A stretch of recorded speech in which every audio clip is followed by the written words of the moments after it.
Hello everyone, welcome to the exam time. तो भाइयों, स्वागत है आपका डे 4 में। सुबह के बज रहे हैं 8 और आज हम लोग डिस्कस करने वाले हैं various principles of management. Day third में हमने डिस्कस करा था basic nature and significance of management. धीरे धीरे हम अपने स्पीड को बढ़ाएंगे और फटाफट बिजनेस मैनेजमेंट को भी कवर करने वाले हैं। अगर कंसिस्टेंट रहना 25 दिन तक, आज 4th डे है, अभी बाकी है, अप्रॉक्स 19 दिन अभी और बाकी है, तो तुम्हें कंसिस्टेंट रहना होगा क्योंकि तुमने उस वीडियो में चैलेंज एक्सेप्ट करा था। अगर चैलेंज छोड़ के जाते थे यार, बिल्कुल जाओ, मुझे कोई मतलब नहीं है तुमसे। तो स्टार्ट करेंगे सबसे पहले टेलर के साइंटिफिक मैनेजमेंट से। यहां पे देखो क्या बात की गई है।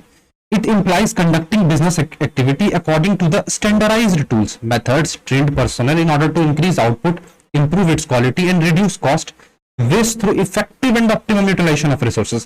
मतलब जो हमारे साइंटिफिक मैनेजमेंट जिन्होंने टेलर भाई साहब ने दिया था, इन्होंने एम्फसाइज करा, स्ट्रेस करा किस पे कि one of the best method to maximise efficiency, अपनी एफिशिएंसी को मैक्सिमाइज करने के लिए सबसे बेस्ट टूल कौन सा होगा, बेस्ट मेथड कौन होगा, उस पे यहां पे चर्चा की गई थी। तो सबसे पहले हम कुछ प्रिंसिपल्स के बारे में बात कर लेते हैं। सबसे पहला यहां पे निकल कर आता है principle science not rule of thumb. Science use करो यार, रूल ऑफ थंब पे चलते मत जाओ। There should be a scientific study and analysis of each element of a job in order to replace the old rule of thumb. मतलब हर एक चीज की साइंटिफिक अप्रोच आपको फॉलो करनी है। ऐसा नहीं कि जो पहले से चला आ रहा है हमें उसी को फॉलो करते चलना है, ठीक है। We should constantly experimenting to develop a new technique. हमें टाइम टू टाइम एक्सपेरिमेंट्स करने होंगे जिसके बेसिस पे हम नए टेक्निक्स डेवलप कर रहे होंगे जो कि हमारे काम को और भी आसान और भी सिंपल बना देंगे। तो ये चीज याद रख लेना। नेक्स्ट आता है हार्मनी नॉट डिस्कॉर्ड। देखना, ध्यान से आराम से पढ़ो, हार्मनी नॉट डिस्कॉर्ड। वैसे भी science not rule of thumb. यहां पे बोला गया है, टेलर भाई साहब ने एम्फसाइज करा था कि आपको अपने ऑर्गेनाइजेशन में कंप्लीट हार्मनी रखना है। अब हार्मनी किन के बीच में रखना है? मैनेजमेंट और वर्कर्स के बीच में हार्मनी रखना है। दोनों एक दूसरे की रिस्पेक्ट करें, दोनों एक दूसरे से खुन्नस निकालने की ना सोचे। अगर एक दूसरे से रिस्पेक्ट करेंगे तो कहीं ना कहीं अपने ऑर्गेनाइजेशन में कंफ्लिक्ट नहीं होगा आपके ऑर्गेनाइजेशन में, और हर एक चीज बहुत ही स्मूथली हो रहा होगा। नेक्स्ट प्रिंसिपल यहां पे निकल कर आता है कॉपरेशन नॉट इंडिविजुअलिज्म। आपको हर एक दूसरे को कॉपरेट करके चलना है, इंडिविजुअलिज्म पे फोकस नहीं करना है। मतलब खुद के बारे में सिर्फ आपको नहीं सोचना है, सबके बारे में, सबको कॉपरेट करके चलना है। मतलब हमारे जो लेबर्स हैं और मैनेजमेंट है, दोनों एक दूसरे से कोऑपरेट करेंगे, ना कि इंडिविजुअलिज्म कंसेप्ट की तरफ फोकस कर रहे होंगे। नेक्स्ट फीचर यहां पे निकल कर आता है development of each and every personnel to his or her greatest efficiency and prosperity. यहां पे बात की गई थी कॉम्पिटेंसी की। मतलब जो भी व्यक्ति ऑर्गेनाइजेशन में काम कर रहा है उसे प्रॉपर टाइम टू टाइम आप ट्रेनिंग दो, उसके प्रोडक्टिविटी को बढ़ाओ, उस पे यहाँ पे फोकस की गई थी। अब कुछ टेक्निक्स निकल कर आते हैं, उन्हें भी हमें पढ़ने हैं। जैसे कि वो सारे टेक्निक्स यहाँ पे दे रखे हैं, तुम देख सकते हो इस जगह पे, लेकिन इन्हें हम डायरेक्ट नोट से डिस्कस करना स्टार्ट करते हैं। सबसे पहला आया फंक्शनल फोरमैनशिप। पूछा जा सकता है कि फंक्शनल फोरमैनशिप का कंसेप्ट किसने दिया? तो हमारे टेलर भाई साहब ने इसका कंसेप्ट दिया। उन्होंने कहा था कि पूरे फैक्ट्री को 2 पार्ट में कैटेगराइज कर दो, एक प्रोडक्शन डिपार्टमेंट होगा या फिर एक प्लानिंग डिपार्टमेंट और एक एग्जीक्यूशन डिपार्टमेंट। दोनों में आपको 4-4 फोरमैन रखने, ओवरऑल टोटल 8 फोरमैन रखने हैं, ठीक है। अगर आप ऐसे 4-4 फोरमैन डालते हो तो आप कहीं ना कहीं अपने काम को बहुत ही इफेक्टिव वे में कर रहे होगे। तो यहाँ पे क्या बताया गया है? Functional foremanship is a technique in which planning and execution, executing बोलो एग्जीक्यूशन बोलो दोनों ही सेम है, दोनों को सेपरेट आपको रखना है। सुपरविजन को डिवाइड किया गया कुछ स्पेशलाइज्ड फंक्शंस के बेसिस पे, और हर एक फंक्शंस के बेसिस पे वहां पे फोरमैन्स रखे गए। टोटल 8 फोरमैन थे। इस चार्ट को तुम देखो, यहाँ पे फैक्ट्री है, यहाँ पे प्लानिंग इंचार्ज है, प्रोडक्शन, यहाँ पे तुम प्लानिंग भी बोल सकते हो सिंपली, और यहाँ तुम एग्जीक्यूशन भी सिंपली बोल सकते हो। यार राइटिंग गंदी है, सॉरी इसके लिए। अब प्लानिंग में instruction card clerk, root clerk, time clerk, disciplinarian. वही बात करूं एग्जीक्यूशन डिपार्टमेंट में, तो यहाँ पे speed boss, gang boss, repair boss और इंस्पेक्टर। तो इन चारों को एक बार तुम रीड आउट करना, ठीक है। पता इंपॉर्टेंट तो नहीं है लेकिन फिर भी देख लेना इसे। नेक्स्ट आता है standardisation and simplification of work. यहां पे सिंपली क्या बोला गया? आप अपने काम को स्टैंडर्डाइज करो, सिंप्लीफाई करो अपने काम को। मतलब स्टैंडर्डाइजेशन से हमारा मतलब है आप अपने बिजनेस एक्टिविटीज के लिए एक स्टैंडर्ड सेट करो, ठीक है। और सिंप्लीफिकेशन का मतलब है जो वेरियस कॉम्प्लिकेशंस ऑर्गेनाइजेशंस में होते हैं, अननेसेसरी वेराइटीज हो गए, साइजेस हो गए, ग्रेड्स हो गए, सबको आप एलिमिनेट कर दो। इससे क्या होगा, आप कॉस्ट सेव करोगे। किनके कॉस्ट सेव करोगे, लेबर के कॉस्ट सेव करोगे, मशीन्स के सेव करोगे, टूल्स के सेव करोगे। इससे क्या होगी, फुलर यूटिलाइजेशन आप ले पा रहे होगे। नेक्स्ट आता है यहाँ पे निकलकर method study. Simple method study में तुमको ये याद रखना है, one of the best way of doing a particular job, जिससे आपकी एफिशिएंसी बढ़े, आपके कॉस्ट कम लगे, मतलब लागत कम लगे, बस मेथड स्टडी में ये बोला गया। फाइंड आपको करना है one of the best way of doing a job. Motion study में बात की गई प्रोडक्टिव मूवमेंट्स की, मतलब यहां पे हम प्रोडक्टिव मूवमेंट से रिलेटेड स्टडी करते हैं। सर इसका ये मतलब है कि जो अननेसेसरी के मूवमेंट ऑर्गेनाइजेशन में हो रहे हैं वो एलिमिनेट किए जाएंगे इस स्टडी के द्वारा। हाँ बिल्कुल, मोशन स्टडी में ये होता है कि जो भी एक वर्कर या एक लेबर या एक एम्प्लॉय अननेसेसरी मूवमेंट ऑर्गेनाइजेशन में कर रहा है, सिंपली मोशन स्टडी हमें बोलता है उसे आप खत्म कर दो। इससे क्या होगा कि आपके टाइम सेव होंगे, वो वर्कर काम पे ज्यादा फोकस कर पाएगा। ठीक है, हो सकता है उसके फ्रेंड दूसरे डिपार्टमेंट में हो, दूसरे बगल वाले कमरे में हो, तो हो सकता है कि फालतू का मूवमेंट कर रहा हो, बार बार वहां जाने के बहाने ढूंढ रहा हो। तो इन सारे अननेसेसरी मूवमेंट्स को आप खत्म करो। नेक्स्ट निकल कर आता है यहाँ पे time study. Time study simply बताता है किसी भी काम को करने का एक परफॉर्म्ड, एक वेल डिफाइंड टाइम होना चाहिए। एक डिटरमाइंड टाइम में आप काम करो, ठीक है, टाइम फ्रेम में काम करो, टाइम बाउंडेशन में। तो ये सारे वर्ड्स याद रखना।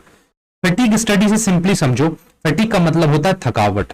ठीक है, तो सिंपली यहाँ पे हम ये बात करेंगे कि जो हमारे ऑर्गेनाइजेशन में लेबर्स हैं उन्हें कितना रेस्ट इंटरवल देना चाहिए आफ्टर कंप्लीटिंग टास्क या बिटवीन कंप्लीटिंग द टास्क, मतलब टास्क अभी कंप्लीट हुआ नहीं उसके बीच की बात यहाँ पे की जा रही है। तो फैटिग स्टडी सिंपली हमें बताता है कि रेस्ट इंटरवल कितना देना है और कितनी बार देना है हमारे वर्कर्स को। ठीक है यार।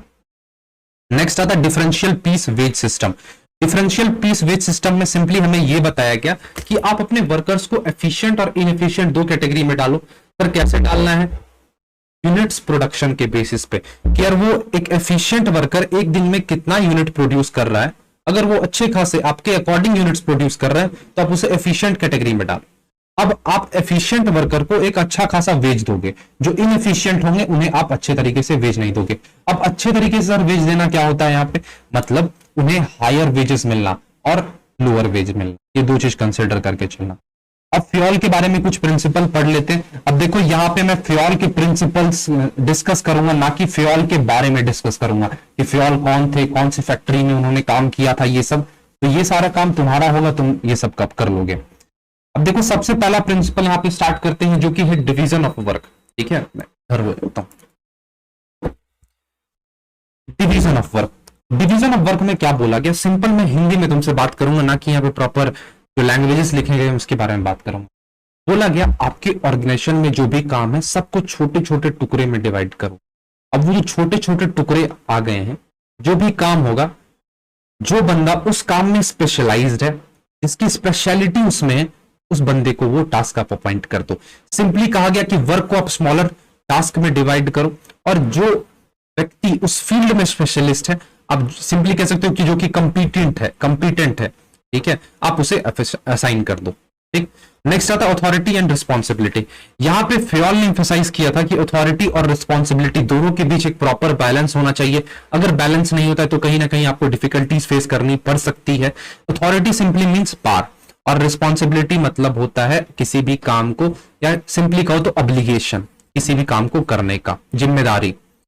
तो फ्योल ने क्या कहा कि अथॉरिटी और रिस्पॉन्सिबिलिटी दोनों के बीच एक प्रॉपर बैलेंस होना चाहिए, तभी एक व्यक्ति अपनी रिस्पॉन्सिबिलिटी को अच्छे से कर पाएगा। फॉर एग्जाम्पल आप रिस्पॉन्सिबिलिटी ज्यादा दे रहे हो और उस व्यक्ति को अथॉरिटी उतनी नहीं दे रहे हो, तो क्या वो सही टाइम पे प्रॉपर काम को कर पाएगा? नहीं कर पाएगा सर। वैसे ही आप रिस्पॉन्सिबिलिटी तो बहुत कम दे रहे हो लेकिन अथॉरिटी बहुत ही ज्यादा आप दे रहे हो, तो उस सिचुएशन में वो बंदा अपने पावर्स का मिसयूज करना शुरू कर देगा। तो ये चीज ध्यान में रखना। डिसिप्लिन यार तुम्हें समझ में आता है कि ये रूल्स है हमारे एम्प्लॉयमेंट एग्रीमेंट के तहत होते हैं, जो कि पूरे ऑर्गेनाइजेशन में सभी को फॉलो करना पड़ता है। नेक्स्ट प्रिंसिपल निकल कर आता है unity of command. Unity of command क्या बोला, मतलब यूनिटी ऑफ कमांड थोड़ी ना बोलेगा। फ्योल ने यूनिटी ऑफ कमांड में क्या बताया है, बोला गया there should be one and only one boss for every individual employ.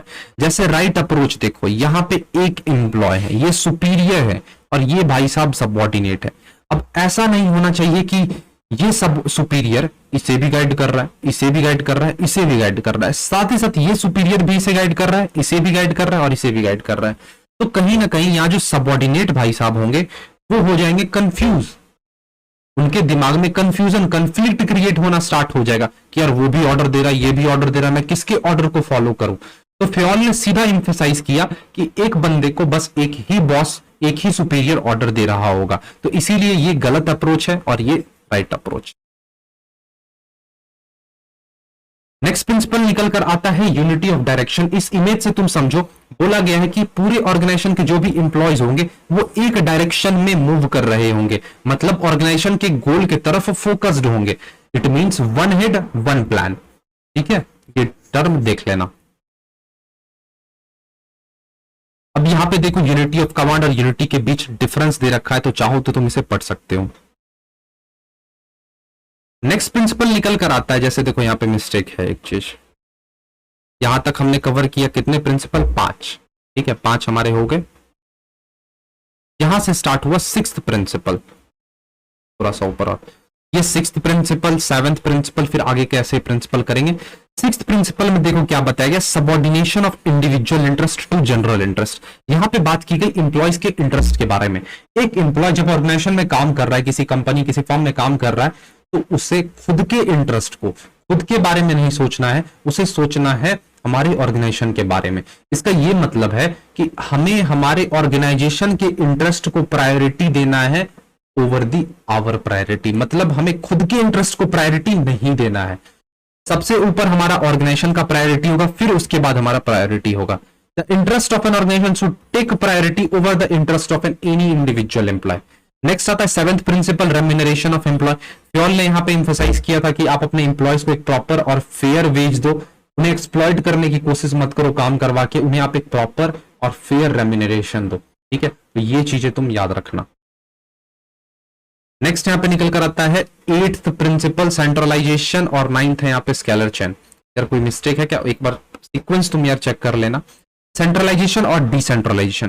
Centralisation का मतलब होता है कि डिसीजन मेकिंग अथॉरिटी को किसी एक के पास रखना, मतलब जो पावर्स हैं वो किसी एक के हाथ में होंगे। It means concentration of decision making authority with some. लेकिन बात जब करूं डिसेंट्रलाइजेशन की, जब एक व्यक्ति से ज्यादा व्यक्ति के पास पावर्स होंगे तो उसे नाम दिया जाएगा डिसेंट्रलाइजेशन। बात करता हूं स्केलर चेन की, तो स्केलर चेन कुछ भी नहीं है, ये एक फॉर्मल लाइन ऑफ अथॉरिटी है जहां पे सुपीरियर और सबऑर्डिनेट के बीच कम्युनिकेशन हो रहा होता है। अब देखो ये यहाँ पे टॉप पे, फिर बी सी डी ई, तो यहां पे हर एक लेवल वाले एक दूसरे से कम्युनिकेट कर सकते हैं in the case of emergency. अब इस लाइन को नाम दिया गया है गैंग प्लान, मतलब जिस लेवल के थ्रू वो कांटेक्ट कर सकते हैं एक दूसरे से, इन्फॉर्म कर सकते हैं अपने इमीडिएट सुपीरियर को, उसे नाम दिया गया है गैंग प्लैंक। नेक्स्ट आता है यहां पे ऑर्डर। ऑर्डर में सिंपली ये बोला गया हर एक चीज का एक ऑर्डर होना चाहिए, एक सीक्वेंस होना चाहिए, एक सुटेबल प्लेस होना चाहिए, चाहे वो मैन हो या फिर मटीरियल। इक्विटी की अगर मैं बात करूं तो इक्विटी में के बारे में बोला गया है कि आपको किसी के बीच पार्शियलिटी नहीं करना है, जो भी चाहे कोई भी एम्प्लॉय हो, चाहे वो लड़का हो लड़की हो या फिर एक्सपर्ट हो या फिर थोड़ा बहुत डाउन हो, वो अभी डेवलप ना किया हो, दोनों के बीच में आपको पार्शियलिटी नहीं करनी है, आपको सबको इक्वली ट्रीट करना है। नेक्स्ट आता है stability of personnel. Stability of personnel में यह बोला गया कि आप अपने इंप्लॉयज की स्टेबिलिटी पे ध्यान दो, उन्हें आप टर्मिनेट करने की धमकी मत दो कि मैं तुम्हें ऑर्गेनाइजेशन से निकाल दूंगा, निकाल फेंकूंगा, इतने टाइम पीरियड के बाद तुम चले जाओगे। उसके मन में यह डर नहीं होनी चाहिए कि वो निकाला जा सकता है ऑर्गेनाइजेशन से। इनिशिएटिव में बोला गया कि जो भी सबऑर्डिनेट्स होंगे वो अगर कोई प्लान्स आपको बताते हैं तो आप उनके प्लान का वेलकम करो, उन्हें इनकरेज करो टाइम टू टाइम की, और वैसे ही वे प्लान्स लाते रहे। नेक्स्ट आता है spirit de corps. Spirit de corps में सीधा बोला गया simply we are the team. यहाँ पे मैं अकेला कुछ नहीं हूं, हम सब कुछ हैं, जो भी हैं हमारे यूट्यूब स्टूडेंट्स हैं, मैं हूं, सब मिलकर ये यूट्यूब चैनल बना है, ना कि मेरे अकेले से ये चैनल बना है। तो वैसे ही स्पिरिट डी कॉप बोलता है कि यहाँ पे हमें टीम स्पिरिट को प्रमोट करना है, यूनिटी ऑफ हार्मनी होनी चाहिए सारे इंप्लॉयज के बीच में, जैसे कि मेरे सारे स्टूडेंट्स हैं, यूट्यूब फैमिली है हमारी, और मैं, इनसे मिलकर एक एग्जाम टाइम चैनल बनता है। ठीक है, एग्जाम टाइम बना है। ना कि मेरे अकेले से ये चैनल बनकर तैयार हुआ है। सो इस चीज का तुम ध्यान रख लेना कि unity of spirit de corps में टीम स्पिरिट पे ध्यान दिया गया था। अब देखो हेनरी फ्योल और एफ.डब्ल्यू. टेलर के प्रिंसिपल्स के बारे में यहाँ पे डिफरेंसेस दे रखे हैं, देख लेना।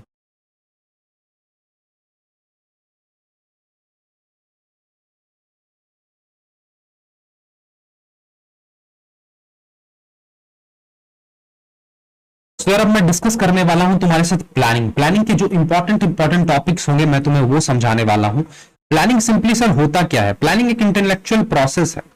सिंपली अगर हमें फ्यूचर में, मेरा टारगेट अगर है, तुम्हारा टारगेट है कि तुम्हें बीएचयू बीकॉम एंट्रेंस क्लियर करना है, तो तुमने कुछ प्लान्स तो यार तैयार तो जरूर किए होंगे कि मुझे ऐसे स्टडी मटेरियल तैयार करने, ऐसे क्वेश्चंस प्रैक्टिस करने हैं, फिर इस बेसिस पे तुम अपने प्लान को अचीव कर पाओगे। या फिर तुम्हें अगर 12th बोर्ड में 95% अचीव करना होता है तो तुम 12th के स्टार्टिंग में कुछ प्लान्स तैयार करते हो, यार ये हमारा रोड मैप होना चाहिए यहां से यहां तक पहुंचने का, तो सिंपली उसे नाम दिया जाता है प्लानिंग।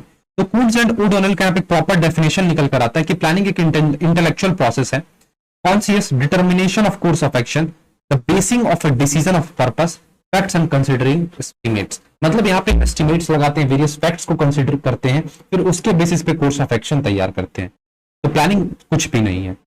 अगर मीनिंग की, मैं प्रॉपर मीनिंग की बात करूं तो planning means deciding in advance what to do and how to do. It is one of the basic managerial function, मतलब ये प्राइमरी स्टार्टिंग बेसिक फंक्शन होता है हमारे मैनेजमेंट का।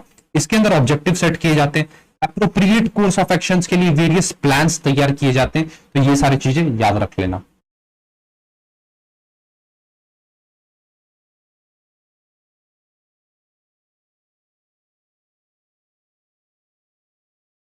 अब मैं तुम्हारे साथ डिस्कस करने वाला हूं प्लानिंग प्रोसेस। ये एक इंपॉर्टेंट टॉपिक हो सकता है तुम्हारे बीएचयू बीकॉम में। सबसे पहला यहाँ पे आता है सेटिंग ऑब्जेक्टिव। हम सबसे पहले उद्देश्य सेट करते हैं, फिर प्रेमाइसेस डेवलप करते हैं, फिर वेरियस ऑल्टरनेटिव्स को आइडेंटिफाई करते हैं, उसके बाद आता है इवैल्यूएशन के बाद सेलेक्ट करते हैं, फिर फाइनली इंप्लीमेंट करते हैं और लास्ट आता है फॉलो अप एक्शन। इन सबसे मिलकर बनता है प्लानिंग प्रोसेस। तो एक एक करके डिस्कस करना स्टार्ट करते हैं। सबसे फर्स्ट है यहाँ पे सेटिंग ऑब्जेक्टिव। यहाँ पे हमें अपने उद्देश्य को सेट करना होता है, मतलब जो भी हमें हमारा गोल होगा, हो सकता है कि हमारा इस साल का गोल 90% तक का प्रॉफिट अर्न होगा, या फिर टर्नओवर 90% तक ले जाना हो, ठीक है। तो सबसे पहले यार तुम्हें उद्देश्य सेट करना होता है। अब बिना ऑब्जेक्टिव सेट किए कोई भी ऑर्गेनाइजेशन सर्वाइव ही नहीं कर सकती यार। जब तक तुम्हारा कोई ऑब्जेक्टिव नहीं रहेगा तुम काम किसके लिए करोगे? तो ये चीज यार इंपॉर्टेंट, तो ऑब्जेक्टिव सेट करना इंपॉर्टेंट है। ऑब्जेक्टिव आपको पूरे ऑर्गेनाइजेशन के लिए सेट करना होगा, डिपार्टमेंट्स के लिए, यूनिट्स के लिए, ठीक है। इन सब के लिए यहाँ पे ऑब्जेक्टिव सेट की जाती है। जैसे कि आपने कोई नया सेल्स टारगेट सेट करा, फिर बात आती है डेवलपिंग प्रेमाइसेस की। प्रेमाइसेस सर क्या होते हैं पहले ये बता दो, फिर हम प्रेमाइसेस डेवलप करेंगे। सिंपल बताऊं तो प्रेमाइसेस वो फ्यूचर एजम्पशंस होते हैं जिसके बेसिस पे प्लान्स तैयार किए जाते हैं। यार फ्यूचर में ये हो सकता है, फ्यूचर में वो हो सकता है, तो ये क्या एजम्पशंस है जिसके बेसिस पे प्लान्स तैयार किए जाते हैं। तो नेक्स्ट स्टेप यहां पे आता है अपने अपने अपने अपने आपने गोल सेट कर लिया, अब आपको प्रेमाइसेस डेवलप करने होंगे, ठीक है। मतलब एजम्पशंस कुछ होने चाहिए जिसके बेसिस पे आप प्लान तैयार करोगे, ठीक है। इसे पढ़ लेना एक बार। अब आता है आइडेंटिफाई करना various alternative course of actions. मतलब यहां पे जैसे ही आप ऑब्जेक्टिव सेट कर लिया, एजम्पशंस आपने बना लिया, अब आपको डिफरेंट ऑल्टरनेटिव्स को एनालाइज करना होगा, आइडेंटिफाई करना होगा कि यार ये काम को करने के लिए ये अलग अलग तरीके हैं, 3 अलग अलग तरीके हैं। तो सबसे पहले इन 3 अलग अलग तरीके में से आइडेंटिफाई मैं करूंगा कि कितने तरीके हैं, 3 पता चल गया।